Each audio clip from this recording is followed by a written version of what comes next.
반갑습니다. 이익렬 목사입니다. 제가 첫 시간이니까 제가 재밌는 이야기 하나 좀 해드릴까요? 어떤 시골에 계시는 아주 연세 많으신 노인분이 서울 정치내에서 전화가 왔어요. 메리어트 호텔에서 정치내 회의가 있으니까 꼭 올라오시라고. 근데 어르신이 메리어트라는 단어가 너무 힘든 거예요. 그래서 어디라고? 그랬더니 정치내 사무실의 아가씨가 메리어트요 했는데도 못 알아들으시는 거예요. 어디라고 했더니 메리어트요 했는데 못 알아들으세요. 그러면서 메리아스 그러시대요. 그래서 몇 번을 말해도 메리아스라고 이야기하셔서 네 하고 이제 대답을 했답니다. 그리고 이제 당일이 돼가지고 기차를 타고 서울역에 내려서 택시를 잡았는데 택시 기사한테 호텔을 가자고 이야기해야 되는데 갑자기 메리아스가 생각이 안 나는 거예요. 그래서 기사 양반 저기 난닝구 호텔 갑시다 하고 이야기를 합니다. 근데 기사님이 아무 말 안 하고 택시를 운전하고 가서 메리어트 호텔에 딱 내려주시는 거예요. 그때서 생각이 난 거예요, 메리아스가. 그래서 그 노인분이 그렇게 이야기하더래요. 아이고, 내가 난닝구라고 했는데 어떻게 메리아스를 데려다 줬냐고. 그랬더니 그 기사 양반이 하는 말이 어르신은 아무것도 아니라고. 더한 사람도 있다고. 어떤 사람이 더하냐 했더니 양재동에 가면 예술의 전당이 있는데 거기를 전설의 고향 갑시다 하고 재밌으신가요? 네. 여러분, 진정한 소통은 인포메이션을 전달하는 것이 아니고 서로의 의도를 파악하는 것, 마음을 파악하는 것이 저는 진정한 소통이 아닌가 한번 생각을 해봅니다. 우리가 하브루타를 한다고 하지만 말씀 속에서 말씀의 줄거리를 이해하고 뭐 단어 뜻을 이해하는 것보다 더 중요한 것이 하나님의 의도를 파악하는 것, 하나님의 마음을 파악하는 것이 제일 중요하다고 생각하는데요. 이번 강의가 우리 선교의 저를 포함해서 모든 강의들이 성경에서 우리가 하나님의 마음을 접하는데 좀 도움이 되는 강의가 되었으면 좋겠고, 또 우리들 자신뿐만 아니라 주변에 우리가 사역한 사랑하는 사람들 또한 하나님의 마음을 접하는데 좀 도움이 됐으면 좋겠다 싶은 생각이 듭니다. 저희 교회는 이제 2013년부터 하브루타를 전교회가 지금 꾸준히 계속 해오고 있고요. 그래서 어느 정도 하브루타가 정착되어 있는 그런 상황에 있습니다. 코로나19 가운데서도 끊임없이 줌으로도 처음에는 했지만 비대면으로 하니까 많은 문제들이 생겨나더라고요. 그래서 겉모습보다는 아이들, 가족들을 이렇게 직접적으로 인터뷰를 해봤을 때 쉽게 이야기하지 않잖아요. 가족의 아픔들을 아무리 목사라 하지만 좀 창피한 부분도 있고 하니까. 근데 깊이 들어갔을 때 아픔들이 너무 많았어요. 그래서 어쩔 수 없이 비대면이 아니라 대면으로 1부, 2부, 3부 이렇게 쪼개서 예배를 드리게 됐고, 지금은 거의 대부분 아이들이 회복되었고요. 저희 교회도 코로나19로부터 완전히 벗어날 수는 없었습니다. 한 10% 정도는 성도를 잃어버렸다고 생각을 하고 있는데요. 코로나가 끝나도 안 나올 것 같은 성도들을 이야기하고 있는 것입니다. 조금 안타까운 아픔이 좀 있긴 합니다. 제가 이 이야기를 참 좋아합니다. 스톡데일의 역설이라는 단어를 굉장히 좋아하는데요. 이 스톡데일이란 분이 베트남 전쟁에서 포로로 붙잡혔는데 지상 최대의 지옥 같았다는 그 베트남 수용소에서 8년 동안 계시다가 살아남으셨어요. 근데 그분이 한 이야기가 그냥 긍정적인 마음, 잘 될 것이라는 그런 마음으로는 현실을 이기고 승리할 수 없다. 정말로 그 현실의 파도를 이기려면 첫째가 냉철한 현실 분석이 필요하다고 말씀하셨거든요. 그리고 그 냉철한 현실을 분석한 다음에 그 위에서 계획을 세우고 어떤 용기를 가지고 나아갈 때 이겨낼 수 있다, 이런 이야기를 하셨는데, 그래서 스톡데일의 패러독스라고 이야기를 하더라고요. 냉철한 현실을 분석했지만 오히려 반대로 승리할 수 있어서 스톡데일의 패러독스라고 이야기를 하는 것 같아요. 그래서 저는 이 말이 믿음을 설명하는데 너무 좋은 것 같아요. 우리 믿음도 막연하게 하나님이 도와주실 것이고 이끌어 주실 거라는 것보다는 먼저 우리의 현실을 냉철하게 분석하는 것이 필요할 것 같아요.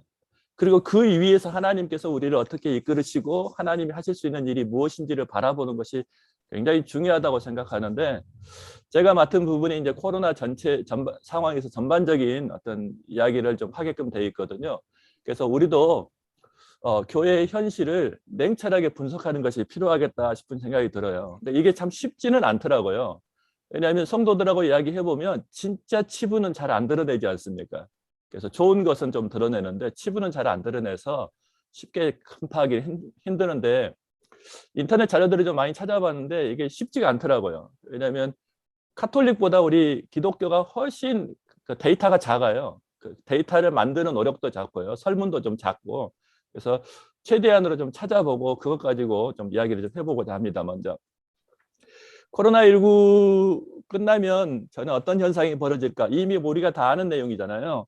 온라인으로 가정에서 예배 드리는 것도 이제 코로나19 이후에는 대체할 수 있다가 64.9%예요. 70%예요.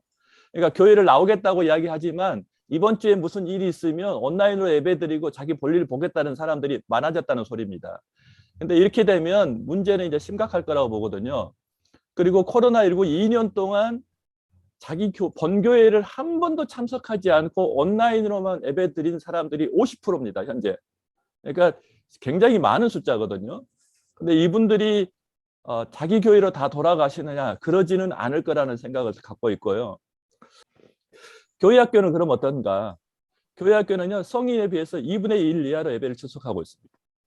그러니까 정말 심각한 부분이에요. 청소년들, 청년들은 거의 무너졌다고 보면 되는 것 같고요. 그래도 30%만 나오니까 30%에서 나온 애들만 지금 나오고 있는데 끝나고 나도 과연 이 아이들이 얼마큼 복귀가 될지 이러한 문제들이 좀 많이 좀 우리가 깊이 생각해야 될 부분이라고 생각합니다.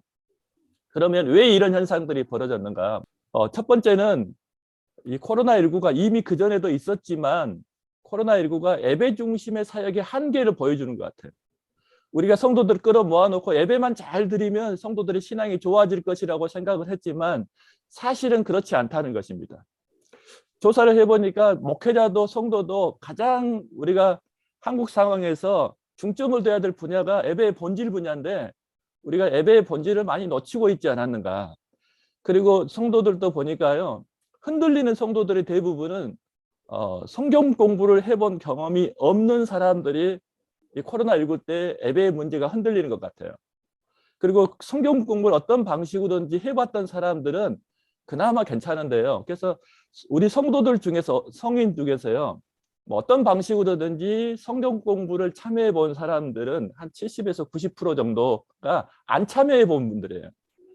그러니까 교회마다 상황이 다르지만 10%에서 30% 성도들만 뭐 크로스에이드, 뭐 평신도를 깨우다든지 뭐 1대1이든지 이런 것들을 해봤고 나머지를 이런 것들을 참여 안 해본 성도들의 대부분 주일 예배가 흔들리고 있는 부분인 것 같습니다.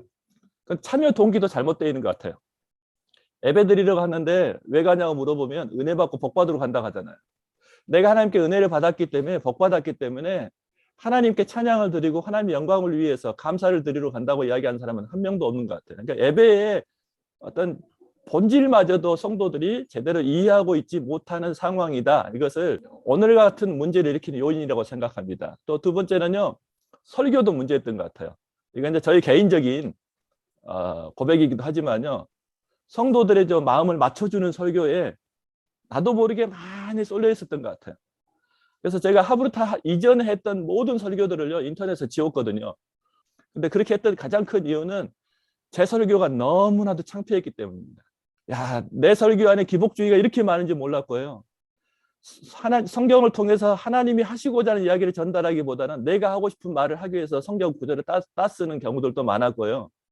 잘못되어 있는 설교를 그대로 가지고 와서 한 번도 검증해 보지 않고 나도 똑같이 반복해서 설교하는 부분도 참 많았어요. 그래서 저 같은 목회자들도 코로나19를 일으키는데 이런 영적 상황에 한몫을 했지 않았나 싶은 생각이 듭니다.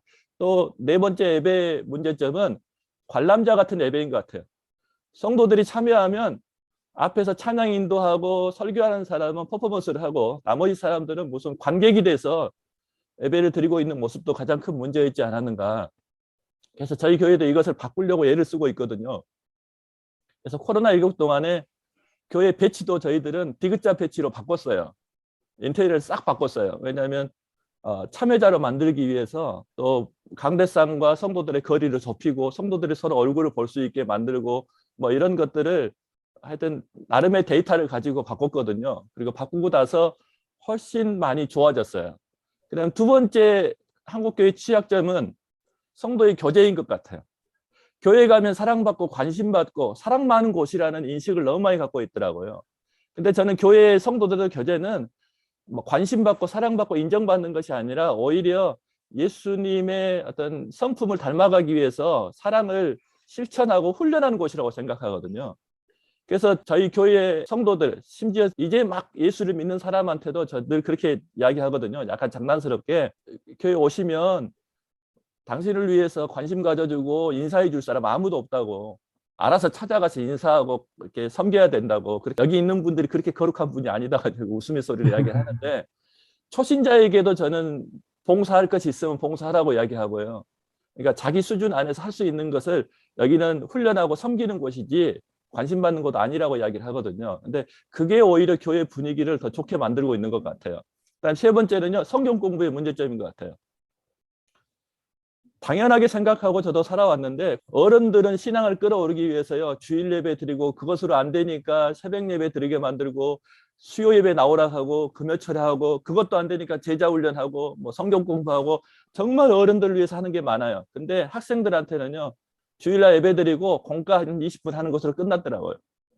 그리고 그 아이들한테 신앙 좋아지기를 바라고 있는 것은 모순이다. 뭔가 잘못되었다 싶은 생각이 들어서요, 학생들을 위한 제자 훈련을 하기 위해서 방법을 찾고 또 교재를 개발하고 그런 일들이 지금 계속 하고 있거든요. 근데 학생 제자 훈련에 우리가 좀 관심을 가져야 되지 않겠는가, 그래서 그런 생각을 해보고요.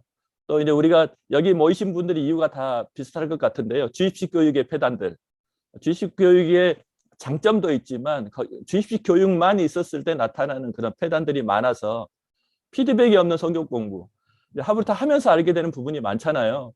애들이 단어의 뜻도 모르고 있다는 것을, 문해가 안 된다는 사실을, 또 집중력이 무척 짧다는 것들. 그래서 유목학습자라고 이야기를 하는데요, 자기가 원하는 것만 점프해서 그냥 뭐 관심 있으면 하고 재미없으면 안 하고, 이런 현상들. 그다음에 학습 능력, 관계 능력 자체가 너무나도 저조한 것 같아요. 그러니까 지금 저는 어떤 면에서는 하브르타도 필요하지만 하브르타를 하기 위해서 기본적으로 갖춰져 있어야 될 어떤 정서, 내면의 힘이 있어야 되잖아요. 관계 능력도 있어야 되고. 근데 그런 것 자체가 안 되고 있는 부분들이 지금 코로나 때 우리가 보여주고 있는 영적 한계점이 아닌가, 그런 생각을 갖습니다. 가정에도 문제가 많은 것 같아요.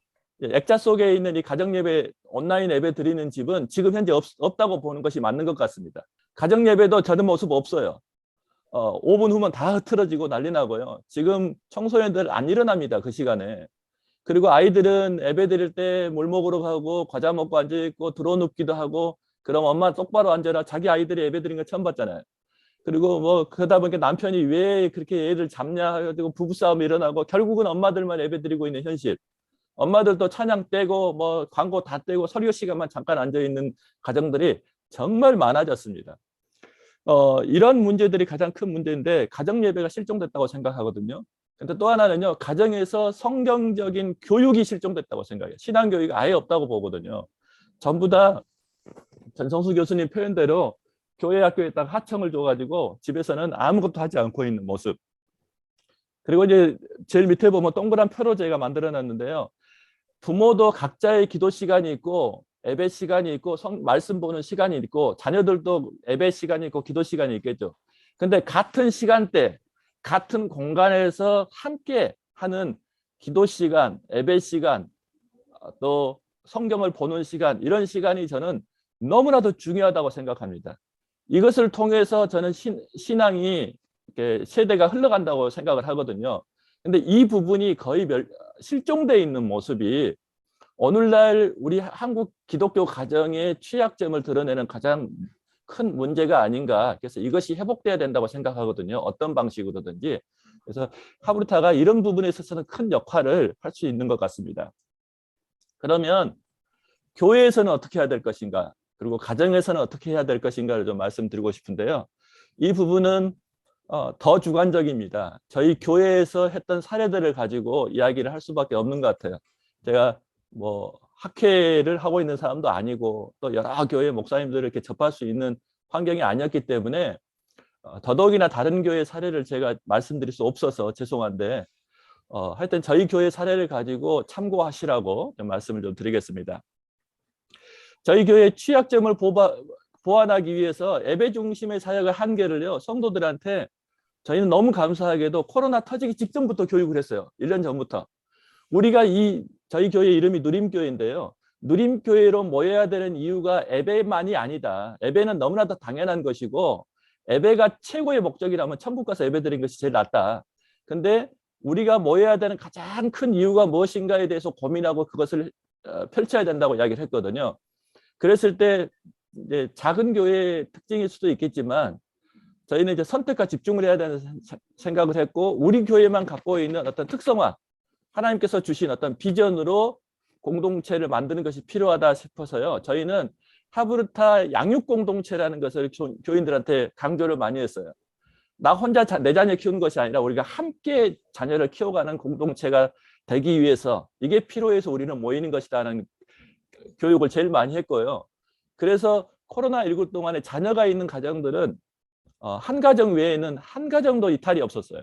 뭐 대단한 것을 하진 않았지만요. 그리고 예배의 잘못된 참여 동기를 하나님을 이용한 예배 동기로 끊임없이 바꿔나갔어요.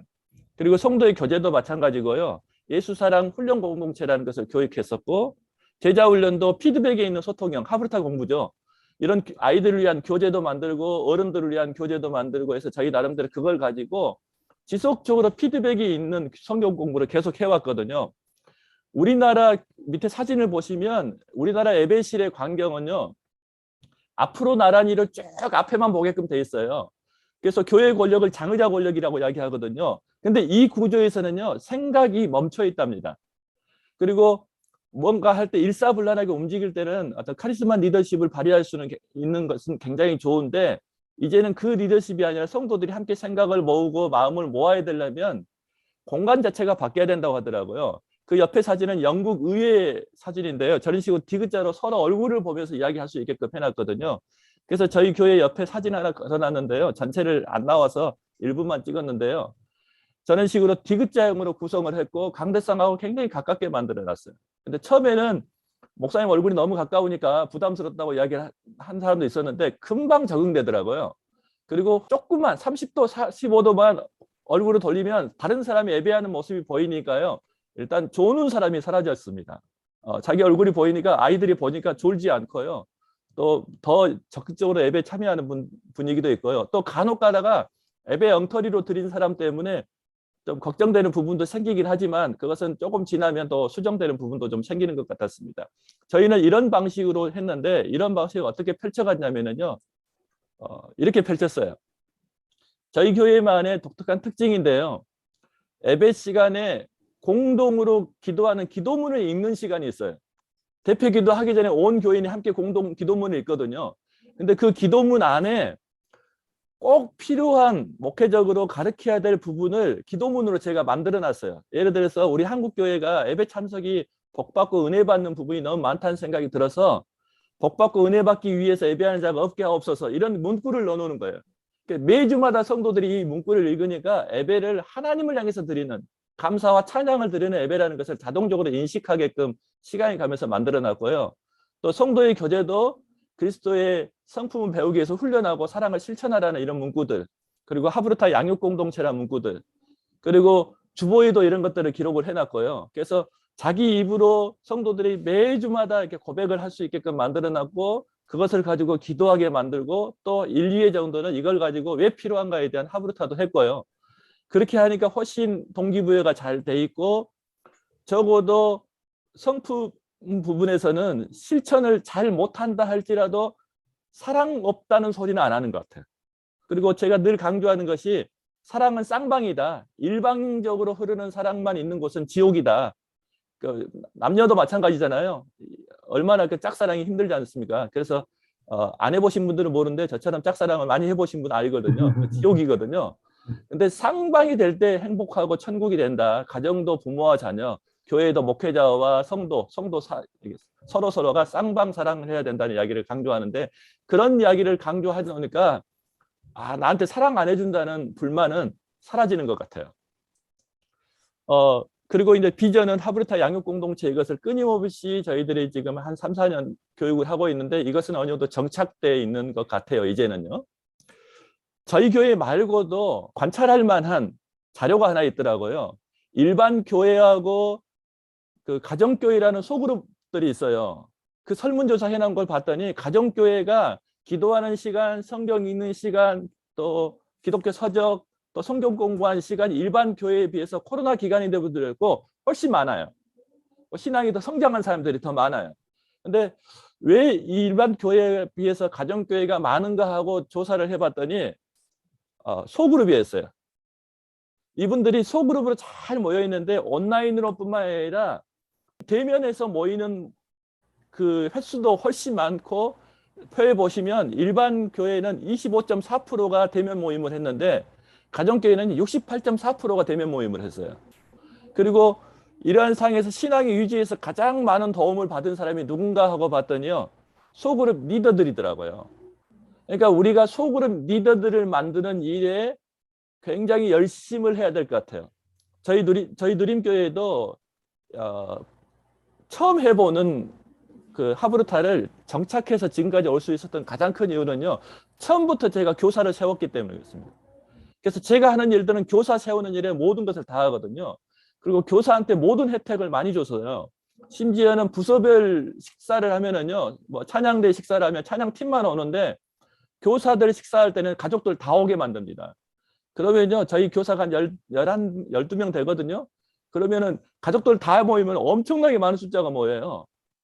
그래도 교회에서 기꺼이 당신들은 이런 대접 받을 만한 자격이 있다 하면서 이렇게 해주거든요. 그러면 교사의 자부심도 올라가고 충성도도 굉장히 올라가고 열심히 하는 것 같아요. 그럴 정도로 소그룹 리더 세우는데 최선을 다해야 되고, 저희들이 이제 교사 말고도 일반 그룹 소그룹 리더 양성을 위해서 이제 시작을 했거든요. 근데 그 부분도 어떻게 나가야 될지 잘 모르겠지만 하여튼 시작은 했어요. 이 하브루타 교육을 통해서 학생들을 어떻게 변화시킬 것에 대한 관심도 중요하지만 그 학생들을 직접 다루는 사람은 교사이기 때문에 교사가 한 명이 됐든 두 명이 됐든요, 정말 교사들 소그룹 리더들 양성하는데 우리 목회자들이 더 전폭적으로 지원하고 열심히 한다면 저희는 이걸 정착하는데 4, 5년 걸렸지만 1, 2년이면 충분하지 않을까, 그런 생각을 좀 갖습니다. 그러면 가정에서는 어떻게 했는가? 한 가지 더 말씀드리면요, 교회에서 저희들은 소그룹을 교사 한 명당 학생 최대 4명으로 해서 5인 이하 그룹으로 다 편성했어요. 왜냐하면 이 코로나19에서 만날 수 있는 숫자가 작잖아요.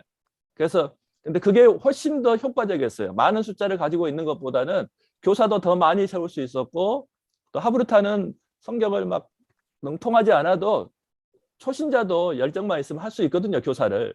그래서 이제 그런 부분들도 감안하고 학생들도 숫자를 줄이니까 훨씬 더 친밀한 교제가 이루어져서 숫자가 많으면 한두 마디만 해도 시간 10분 금방 가거든요. 근데 그런 부분에서 좀 효과를 많이 봤습니다. 그다음에 이제 가정인데요. 하브루타 홈카페라는 이름으로 저희들이 모였습니다. 제가 왜 홈카페라고 이야기를 했냐면요, 아이들하고 이렇게 조사를 해봤더니 가정 예배하면 주일날 예배 드리는데 또 왜 집에서 예배 드려요? 그러면서 예배의 그 딱딱한 느낌을 그대로 가지고 오고 가정에서 신앙 활동이 잘 안 되는 부분이 많이 생겼어요. 그래서 어쩔 수 없이 아이들하고 쭉, 어른들도 마찬가지고요, 했더니 아이들 입장에서는요, 부모님들이 다 꼰대인 거예요. 잔소리 왕인 거예요. 이건 예배 시간이 아니라 잔소리하는 시간으로 인식하는 애들이 너무 많더라고요. 그래서 이것을 어떻게 극복할 것인가 고민하다가 뭐 여러 가지 과정들이 있었지만 자녀들한테 사회를 맡겼어요. 그랬더니 훨씬 분위기가 좋은 거예요. 내 아이가 사회를 보니까 부모는 막 흐뭇해지는 거예요. 이 아이가 사회를 잘 그래서 사회 매뉴얼을 저희들이 다 줬거든요. 이때는 어떻게 하고 어떤 말을 하고 이런 매뉴얼을 훈련시켜서 사회를 보게 했더니 꼰대 문화는 좀 사라졌고요. 소통의 부재가 있었는데 처음에는 가정의 분위기를 좀 부드럽게 하기 위해서 질문 카드를 가지고 이야기하는 것을 했거든요. 근데 질문 카드에 이런 거예요. 내가 평소에 가장 듣고 싶은 말, 뭐 내가 평소에 가장 듣기 싫었던 말. 근데 이 질문 카드를 가지고 소통을 하다 보니까 저희가 그걸 알았어요. 야, 가족이지만 서로 너무 몰랐구나. 이 아이가 좋아하는 말이 뭔지는 모르구나. 내 남편이 싫어하는 행동이 뭔지는 모르는구나. 근데 이것이 반복되고 하다 보니까 서로가 잘 알게 되니까 서로가 급격히 친밀해지고, 이런 문제 때문에요, 예수 믿지 않는 가정의 아빠가 예수를 믿는 일이 생겨나더라고요. 또 가정이 공동체가 질적으로 좀 떨어졌다는 생각이 들어서 어떻게 해서든지 이거 키워볼까 하다가 말씀을 깨달으면 각자 실천하잖아요. 근데 우리는 그렇게 하지 않고 하나를 만들어 놓고 가족 모두가 그것만 하는 거예요. 그래서 그것에 대해서 또 나누게 되고, 그러면 공동체에 대한 부분들, 또 공동 기도문을 만들어서 같이 읽고 같이 손잡고 기도하는 것들, 그다음에 가족 구호 같이 외치는 것들, 이런 것들을 통해서 공동체를 좀 활성화시켰더니 많은 변화들을 지금 겪고 있거든요. 하나님의 교육 원한 하브르타. 그러면 하브르타가 정말 이런 코로나의 문제점을 해결할 수 있는 방법인가에 대한 고민들을 또 있잖아요. 그래서 하브르타에 대해 오늘 설명하지는 않겠습니다. 근데 제일 중요한 것은 이게 하나님이 우리에게 말씀하신 교육 원한이라는 것입니다. 그래서 저는 출애굽 당시에 이스라엘 백성들의 모습 속에서 하브르타의 원한을 찾으려고 애를 썼었어요. 성경 하브르타가 아닌 일반 하브르타는 같은 나이 또래 두 사람으로 짝을 놓고 있는데, 정말 이스라엘 백성, 하나님이 강론을 이야기하셨을 때 정말 이스라엘 백성들도 그랬을까? 대가족이었더라고요. 4인 가족이 아니라. 그러면 짝은 여러 사람이 될 수 있고 같은 나이보다는 다른 나이의 짝이 될 수도 있겠다, 이런 생각들 많이 갖게 됐고, 그런 것들을 이렇게도 해보고 저렇게도 해보는 시간들이 굉장히 많았어요. 저희들 이제 시간이 오래됐기 때문에. 그래서 왜 모세가 아니라 노예 출신인 아버지들한테 10계명의 교육을 맡겼을까? 뭐 이런 생각들도 해보게 되고요. 그 사람들은 이해했을까? 종이도 없던 시절에 글은 알고 있었을까? 막 이런 고민들. 그다음에 가정은 어떤 구성을 하고 있었을까? 또 누구와 짝을 해야 되는가? 몇 살부터 하는가? 뭐 이런 것들을 다 고민하고 이렇게도 해보고 저렇게도 해봤는데, 확실히 중요한 것은요, 통합세대라는 것입니다. 다음 세대라는 단어보다는 저는 그래서 통합세대라는 이야기를 참 많이 하거든요. 그래서 지금은 저희는 교회 학교가 같은 학년으로 구성시켜 놓지 않고요, 어느 정도의 갭을 두고 이렇게 혼합을 시켰어요. 유치부부터 초등학교 3학년까지 혼합시키고, 초등학교 한 4학년부터 중학생까지 혼합시키고, 중학생부터 고등학생, 고등학생부터 뭐 대학생, 뭐 이렇게 포괄적으로 다양하게 혼합을 시켜놨거든요. 그러니까 훨씬 더 교육에 있어서 효과적이었어요. 원한이 우리가 알고 있는 6장 4절에서 9절이잖아요. 여기에 보니까 너는 말씀에 마음에 새기고, 이거 저는 이제 영혼에 새기고 이렇게 받아들였거든요. 그래서 영혼을 깨우는 교육이다. 외부에는 두뇌를 깨우는 교육이라고 자꾸 이야기를 하는데, 두뇌 깨우면은 되나요? 인격이 따라가지 않으면 그 사람들이 사회에 더 큰 무리를 일으키잖아요. 그리고 무엇보다도 부모가 먼저 마음에 새겨야 되니까 자기 체험이 있어야 된다. 지적인 어떤 그런 것이 아니라. 그리고 세대가 협력하고 또 반복하고, 뭐 길을 갈 때든지 누워있을 때든지, 그리고 이야기하는 교육, 뭐 우리 너무 잘 알고 있고요. 생활에서 피드백을 받는 교육이다. 그리고 자기 스스로 주도하는 교육이고, 손에 붙이고 뭐 이런 거 보니까 시각화 교육이다. 그러면 이것을 현실적으로 하는데 어떻게 해야 될 것인가 막 고민하다 보니까요, 주변에 퍼실리테이션 기법도 좀 시각화 교육에 필요하네 또 가져와서 사용하기도 하고요. 논술 독서 토론 기법도 저희들이 가져와서 해보고, 많은 방법들, 심리학 방법도 가져오고 해보고 했는데, 거기서 이제 맞는 것이 많은데, 제일 중요한 것은요, 교육이 세워지니까 문화가 생기는 것 같아요. 하브르타를 할 수 있는 교회 문화, 가정 문화를 만드니까 교육이 또 세워지는 선순환이 일어나는 것 같다는 생각이 들거든요. 그래서 저희 교회에는 학생들이 스스로 하는 운동들이 많아요. 선배들이 후배를 도와주는 멘토 멘티 운동이요. 신앙이 흐트러지면 선배들이 가서 도와줘요. 그리고 학교 공부도 좀 도와주고요. 그리고 집에 가서 자는 거예요.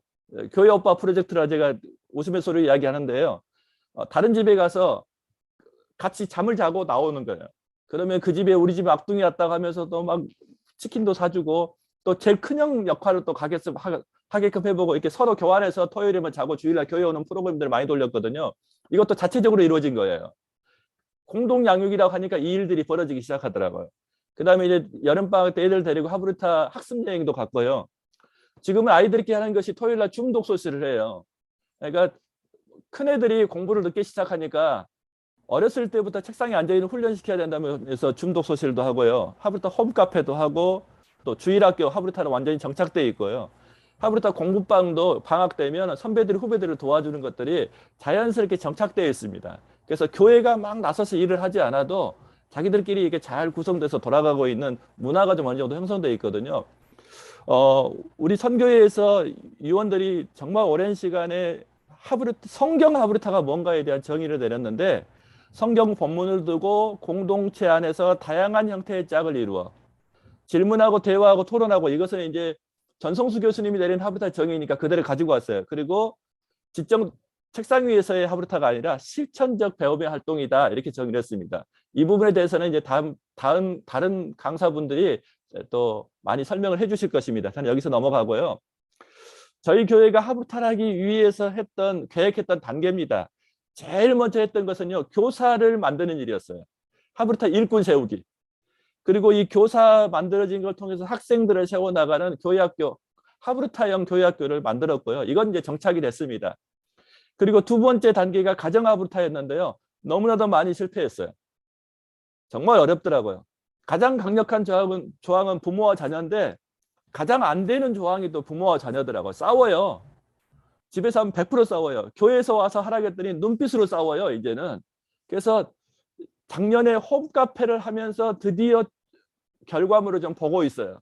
그리고 이제 세 번째가, 다른 교회는 교구라고 이야기를 하겠는데 저희는 아직 교구가 있을 정도로 큰 교회는 아니거든요. 근데 하브르타 마을이라는 이름으로 가정과 가정을 묶어주는, 서로가 이렇게 도움이 되는, 그래서 그 안에서 뭐 교회 오빠 프로젝트도 하고 막 이런 것들을 하려고 하는데, 아직 3단계까지는 저희들은 못 가 있고요. 지금 2단계가 성공 단계까지 들어와 있는 현실에 있습니다.